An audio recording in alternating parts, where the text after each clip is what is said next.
प्रणाम करती हूँ अपने गुरु महेश्वर शिव के चरणों में। माता भवानी के चरणों में मेरा प्रणाम है। इस कालखंड के प्रथम शिव शिष्य साहब श्री हरेंद्रानंद जी के चरणों में मेरा प्रणाम है। शिव शिष्य परिवार की शक्ति दीदी नीलम आनंद जी के चरणों में मेरा प्रणाम है। शिव गुरु कारवां के माध्यम से हमसे जुड़ने वाले आप सभी को मेरा प्रणाम है। पुस्तक अनमिलाकर के माध्यम से हम सब साहब दीदी के जीवन में घटित घटनाओं के विषय में जान रहे हैं।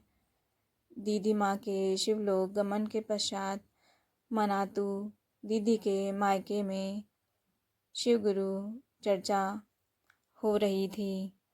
लगभग 3 लाख लोगों की अनुशासित भीड़ वहाँ पर एकत्रित थी। अपनी दीदी माँ की जन्मस्थली एवं उनकी परिणय स्थली को देखने के लिए और अपने गुरु महादेव की बात सुनने के लिए। अब आगे की घटना पर नज़र डालते हैं। दीदी के पिता श्री मौआर जगदीश्वर जीत सिंह अस्वस्थता के बावजूद लोगों के अभिनंदन के निमित्त मंच पर आए। आज मनातू के उस मौआर जी की आवाज़ में कंपन थी जिसकी बहादुरी के चर्चे शरेआम थे। अपने बच्चे के खोने का दर्द उम्र के किसी भी पड़ाव पर पीड़ादायक होता है। माँ बाप टूट जाते हैं, बिखर जाते हैं। अपने बच्चों को कंधे पर घुमाना हर पिता की चाहत होती है, पर वही पिता जब अपने बच्चे की अर्थी को कंधा देता है तो उसका सर्वस्व थम जाता है, कहर टूट पड़ता है। कांपती हुई आवाज़ निकली, नीलम ने आज हमको महान बना दिया है। आँखों के किनारे भीग चुके थे, फिर भी स्वयं को समेट कर कहा, मनातू उसका था, है और रहेगा। मैदान में एक साथ गूंज उठा, जागा जागा महादेव। दीदी नीलम की माँ श्रीमती भूमिका देवी जी शारीरिक अस्वस्थता के कारण मंच पर नहीं आ सकी। उन्होंने बरखा दीदी को कहा कि तुम जाकर मेरी तरफ से यहाँ आए लोगों को प्रणाम बोल दो। बरखा दीदी मंच पर आई और रूंधे गले से गुरु भाई बहनों को दीदी माँ के तरफ से धन्यवाद कहा और बोली कि ये नानी जी के भाव हैं। उन्होंने आप सभी को आशीर्वाद कहा है। उन्होंने संवाद देने को कहा है कि इस दुनिया में मैंने एक राजमणि नीलम को जन्म दिया, लेकिन शिव शिष्या राजमणि नीलम ने आध्यात्मिक धरा पर लाखों राजमणि नीलम को पैदा किया, जो आज शिव शिष्यता में मणि की भांति प्रकाशवान है। प्रोफेसर रामेश्वर मंडल जी ने शिव शिष्यता के प्रयोजन एवं उसकी पृष्ठभूमि पर प्रकाश डालते हुए कहा कि हमें साहब श्री हरेंद्रानंद जी द्वारा बताए गए 3 सूत्रों का अनुपालन ईमानदारी से करना चाहिए, तभी हम परिणाम की स्थिति तक पहुंच पाएंगे। घड़ी की सुई टिक टिक करके आगे बढ़ रही थी। सूर्य माथे पर चढ़ आया, उसमें नरमी थी। साहब मंच पर उपस्थित हुए।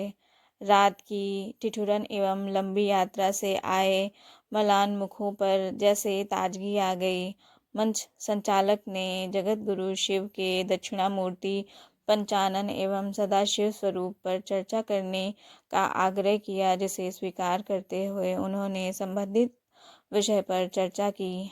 गंगा जब समुद्र में मिलती है तो अपनी पूर्णता के साथ मिलती है, ठीक उसी तरह से साहब की चर्चा का मात्र एक अंश भी अपनी पूर्णता में रहता है। सब कुछ शिव भाव की परिधि में, बस यही उनका एकमात्र ध्येय होता है कि जिसे शिव के शिष्य बखूबी समझते हैं। साहब ने कहा कि शिव के विभिन्न स्वरूपों को अपनी पूर्णता में प्रसिद्धि प्राप्त हुई है, परंतु सदाशिव पंचानन एवं दक्षिणामूर्ति की महिमा से मंडित उनका ज्ञानदाता स्वरूप अनजाने कारणों से जन सामान्य में प्रतिष्ठित नहीं हुआ। शिव के अनेक स्वरूपों में जगत गुरु की उपाधि से भी उन्हें विभूषित किया गया है। इसी गुरु पद के कारण भगवान शिव दक्षिणामूर्ति, सदाशिव एवं पंचानन की संज्ञा से अभिहित होते हैं। दक्षिण भारत के महान संत तिरुमूलर ने कहा है कि वह परमात्मा जिसके जटायुक्त केश लहरा रहे हैं और जो झरती हुई पानी की बूंदों वाली गंगा को धारण किए हैं, गुरु रूप में प्रकट होते हैं और हमारे दुखों का अंत करते हैं। हम उस विश्व गुरु देवादिदेव महादेव की अभ्यर्थना करते हैं। वरेण्य गुरु भ्राता कहते हैं, वास्तविक आध्यात्म तो गुरुआदिपति शिव की शरण में है, उनके आश्रय में है। महाकवि कालिदास ने ठीक ही कहा है, ना संति ही यथार्थ विदः पिनाकिनः, यानी पिनाक धारण करने वाले देवता के यथार्थ स्वरूप को जानने समझने वाले नहीं हैं। साहब की चर्चा तो अमृत के समान थी ही तो सदैव जीवनदायिनी होती है।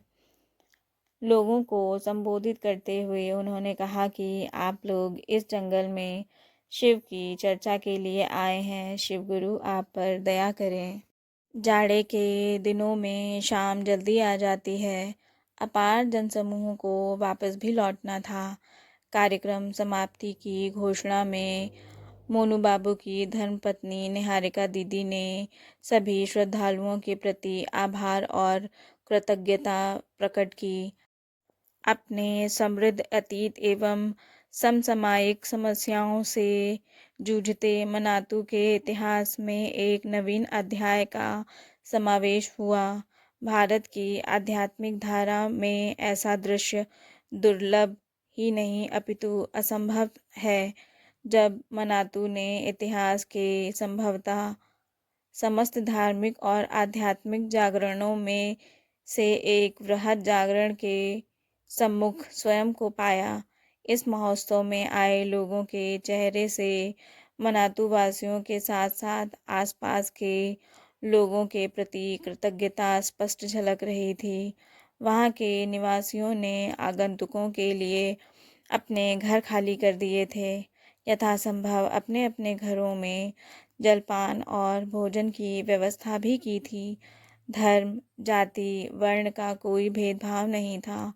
लोग आपस में बातें कर रहे थे कि जंगलों की इस विषम परिस्थितियों में बसने वाले ये लोग कितने उदार हैं। इसे ही इंसानियत कहते हैं। कांतार में एक प्रयोग है समष्टि और संसार के लिए। अनजाने आरंभ से प्रसत मूर्तियों और शिवलिंगों के माध्यम से पूजे जाने वाले शिव आज अनगिनत लोगों के हृदय में अवस्थित हो चुके थे। बस यही कामना है कि विश्व के वितान पर वह महादेव लोगों की धड़कनें बने। साहब ठीक ही कहते हैं, आओ चलें शिव की ओर। इनका यह कथन मानवता को विश्व बंधुत्व के साथ एक नया सूरज देगा, एक नया विहान देगा। दीदी नीलम आनंद कहा करती थी कि सिद्धियां संकल्प से सायास पाई जाती हैं। जो वस्तु अनायास मिल जाए वह सिद्धि नहीं होती। हमारे साहब हरिंद्रानंद जी ने लौकिक पारलौकिक जगत में जो देखा, सुना और पाया वह बिल्कुल अनायास था, अनमिल था। वह रहस्यमयी दुनिया तो थी, किंतु भूत, भविष्य और वर्तमान एक ऐसा मार्ग है जिसकी मंजिल ईश्वर है, मूर्त अमूर्त शिव है। वरेण्य गुरु भ्राता श्री हरेंद्रानंद जी की जीवन गाथा अनमिल आखर की तरह ही है, जहाँ शब्द अल्प हैं और भावनाएं अनंत हैं। पुस्तक अनमिल आखर के माध्यम से हम सब ने अपने वरेण्य गुरु भ्राता साहब श्री हरेंद्रानंद एवं दीदी नीलम आनंद के आध्यात्मिक यात्रा के विषय में जाना। उनके जीवन में किस प्रकार की परिस्थितियाँ उत्पन्न हुई जिसने आज इस महान संकल्प को जन्म दिया, यह जाना। उनकी आध्यात्मिक यात्रा सुख दुख, सत्य असत्य और विश्वास अविश्वास की सभी स्थितियों परिस्थितियों से गुजरी। शिव गुरु हैं और जन जन के गुरु हो सकते हैं। इस बात का संकल्प सन 1980 के दशक में मधेपुरा से जो प्रारंभ हुआ था, वह आज भी निर्बाध गति से कार्य कर रहा है। पूरे भारत में ही नहीं वरन विदेशों में भी लोग शिव के शिष्य बन रहे हैं। करोड़ों लोगों के जीवन की दिशा दशा बदल रही है शिव को अपना गुरु मानकर। मानव जीवन का उद्देश्य यही है कि इस संसार में खाली हाथ आएं और जब इस संसार से जाएं तो अपने साथ शिव को लेकर के जाएं, शिव को अपना बना करके जाएं। यही हमें साहब ने सिखाया। साहब दीदी ने कहा है कि जो भी व्यक्ति, जो भी शिव शिष्य ईमानदारी से अपने गुरु की राह में चलेगा, महादेव का काम करेगा, उसके साथ मैं हमेशा रहूँगा, चाहे मैं शरीर में रहूँ या ना रहूँ। यह सत्य भी है। जब भी जिस भी परिस्थिति में गुरु कार्य करने में किसी भी शिव शिष्य को कठिनाई आती है और हम साहब से सहायता मांगते हैं, उनसे दया मांगते हैं, तो उनकी दया अवश्य होती है, वो हमारी सहायता अवश्य करते हैं। साहब ने सिखाया कि चाहे जीवन में कैसी भी परिस्थिति हो, हमेशा शिव के साथ ही रहना, शिव का साथ नहीं छोड़ना। यदि जीवन में शिव है तो सब कुछ है, शिव नहीं तो कुछ भी नहीं, यह जीवन भी नहीं। यह पुस्तक का अंतिम अध्याय था। आप सभी से फिर मिलेंगे। आप सभी को प्रणाम।